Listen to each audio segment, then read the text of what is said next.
first say to Larry, I very much appreciate you. I appreciate every time you create space for us as artists. And I do have to tell this story, and I told Elijah, now that the book is a reality, and yes, I am published from Moonstone, it was a lifelong dream, right? Because the first poetry book I ever read was on the floor sitting in Robin's bookstore. And that first book was Ego Tripping. So my beginnings as a poet started at Robin's, hence Moonstone. So it means a lot for me to be published through Moonstone. Larry, I don't know if I told you that story, but it is the truth, and it's my beginning. So the book is Sister Strength, She, Her, We, Me. Gentlemen, don't be thrown off by the title, because if there is a her in your life, if there is a she in your life in any capacity, it's for you too. So you can understand her journey, why she loves the way she loves, why she walks and talks the way she does. So I would like for you to go on this journey with me as I share a few pieces from the book. She, her, we, me. You are more than what you've been told. Black girl magic and brown woman courage, but you've been born from far more than magic. The way your eyes set upon a thing and see the totality of its vision, your presence graceful and sure, tagging the walls of injustice with your voice. Cry loud and spare not, truth hangs from your collarbone, justice your backbone. There is no hocus pocus to how your creative ingenuity causes you to make $1 out of 15 cents and one handful of beans into an endless pot deep with love feeding nations from your bosom. Know this be far more than magic, loving your neighbor as yourself so unconditionally through your own need to be loved. So I write for you because I see the way that history has skipped over your positioning and dangled participles where there should be pronoun power. She, her. Even when you bear your pain in silence, you are still beautiful. Armloads of care for others, even when you couldn't afford to spare another moment of being overlooked, you still looked out for those who needed you to show up. No, there is no magic in that. It's called strength beyond your midnights and measures of courage that grace your dawning, pushing forth while no one sees your pain. They call it leading while bleeding. Can they also see the knife that's in your back from hands that embraced you in private while simultaneously cutting you too? All while publicly proclaiming allegiance to you. Yet you maintain your standing, your integrity, as if it were your thorn. You acknowledge its presence while using it to keep you low.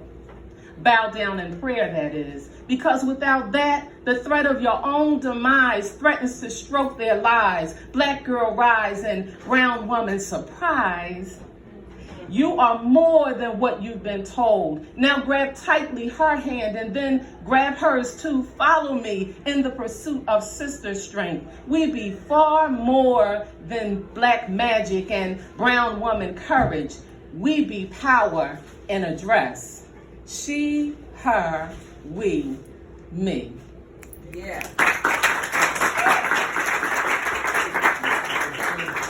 So I'm about lifting us. One of the reasons in particular that I have such a heart for us as sisters and as women is because I understand what it's like to be rejected. I understand what it's like to be invisible or seemingly invisible. So I write from a place of how I always wanted to be treated. And so these stories are stories of her when she overcomes and how she can overcome. The flight of her.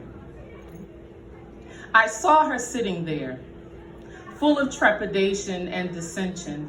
I wish that I could peel away the layers of pain, painted over and over again by angry, hateful words, rejection, and neglect, thick, heavy pieces of forgotten covering. I noticed her proud posture, fake and faulty, and wanted to thrust my hand deep into her heart, untwisting the contorted fibers that tried to cut off her living. I wanted to pull them free, Fashioning them into a beautiful love knot, I peeped the vacancy of her drab brown eyes, desiring to fill each corner with vibrant colors from each part of the spectrum, leaving them to sparkle and to shine like two brand new pennies hit by the morning sun. I gazed at this sienna-kissed sister and wanted to embrace her, touching her soul with truth like she had never been touched before, erasing every hidden chunk of low self-esteem. I wanted to remind her that she was beautiful, exquisite even. I wanted to be her conscience so that I could climb into her spirit, squeeze my confidence throughout her body, causing it to explode through her pores, leaving them open and exposed to hope and new possibilities. Yes, I wanted this woman to know her worth, wanted to lend her my knowledge, to transfer assurance to every thought she would have in the next moment. I wanted to be her launching pad, cheering her on, coaching her, chiding her. I wanted to remind her that she had wings. Full, beautiful, and strong, I wanted to see her soar, gliding across the universe without hesitation. And then I wanted to fall into V formation and fly right alongside her.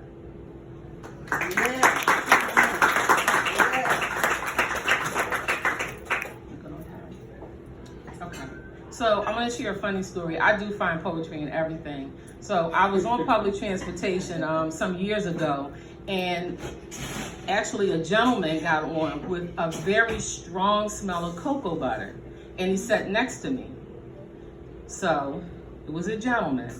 However, the cocoa butter began to birth another story for me, right? So this is called Cocoa Butter and Strength. She smelled of cocoa butter and strength. Life had taught her to stock up on both, slathering it on in layers before she entered each today. I marveled at the coiled kink of her locks. She wore piled high like a crown of glory. She stood tall and regal and with the stories that made her. My soul applauded her presence. My heart swelled with pride as I observed this young sister so filled with go get it.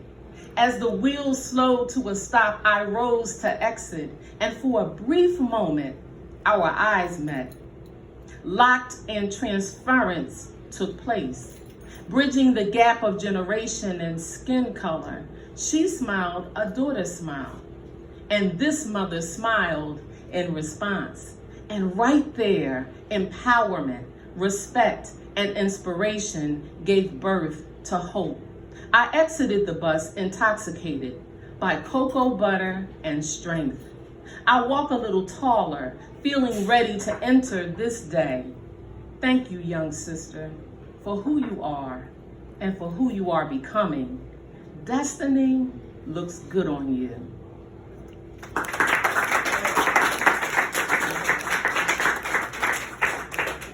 So I want to do a Nina piece. I knew Nina, or knew her music, but I discovered her a little deeper by watching a documentary about her life. So this is one of my favorite ones. I do have 4 Nina pieces in the book, but this is absolutely my favorite one. I watched the movie about Nina tonight. Her love, her life, her pain, her music, linear yet abstract cleft notes of misunderstood living. So tragically sad and strong and beautiful all at the same time. The pain and power in her voice made my heart ache and my spirit stand to attention. I'd love to hum a dirge or write a song called One Day Love Will Love Me Back, and then I'll learn to love me too. Or maybe it's a Nina poem. She hurts. I feel her pain. The alcohol, the pills, the music she used like an elixir to ease what ailed her. Can the melody be found in her sorrow? Can symmetry join in harmony with the truth of her heart? Broken, bitter, brittle, brown hands grabbing at hope, brown eyes bartering reasons, brown arms trying to find ways to cope, brown woman borrowing dreams swaddled in brown baby. She be her pain. She be sorrow. She be tragic ending. She be forgotten beginning. She be black. She be brown, such an extraordinarily ordinary brown. She be pain and watered down drink in muddled waters. She drowns and hid in plain sight before the crowd and behind the curtain. I weep for her. I weep, I weep, I weep for her. She required silence before her soul spoke and her spirit joined in unison. Shh. Listen, the tears she has not cried haunts my midnight with so many whys. And right now, I hear her silence as it loudly sighs. Thank you. All right, before we go, I'm going to do my embarrassing pause. We have one more for you. I wanted to, this is my Vincent White. Get it? Vanna Black. Whatever. So this is Adrian Snoo's book, and I would say all the artists have art, and artists are very good at starving. Let's try to make them not. Okay, that's what I'm going to say. Let's try to make them not. So Adrian, if you don't mind sharing one more from the book. Sure. Thank you. So this one is for the gentlemen in the house, as well as those out in the cyber world. It's entitled Inspired by a Black King. Black King, I have loved you. Silently, sometimes loudly, definitely proudly and unapologetically, completely and respectfully. Since I first felt the stirring of your need for revolution, reformation, restoration, restitution, yes, revelation be your platform. I love you strong, like the timber of the zebra wood, your skin as thick as its bark, carrying the wounds of our ancestors, each strike upon their back a new motivation, a reason for your uprising, the syncopation of your voice like midnight drum on distant shores sounding the alarm. I shout your name loudly as I sideline cheer your endeavors, prayers for your safety as you forge through to lift a standard, right or wrong, legislate a new law, overturn a decision, rewriting the fallacy of the history they have force-fed us through a system that never really considered us. Yet you bravely peel back the layers of injustice to reveal truth. I open my eyes to see and I hear the quake of your dawning. I feel the warm sunrise of your emergence before you even open your mouth to speak, standing upon the shoulders of those melanin-rich heroes who came before you. Your back, tree trunk strong, intellect erect and focused, your presence powerful and strong. Even your shadow causes fear to their ignorance, like a phoenix. Who you are rises above and beyond, teaching us to love our beautiful selves and to fight for our right to be in a world that forgot its humanity. Black King, I have loved you. Silently, sometimes loudly, definitely proudly and unapologetically, completely and respectfully. Since I first felt the stirring of your need for revolution, reformation, restoration, restitution, yes, revelation be your platform. Yes, I see you. I feel you. Your reality embraces all of who I am, and I simply eagerly sit in the audience of your greatness, applauding all that you are. Black King, speak on, teach on. We are listening. Thank you.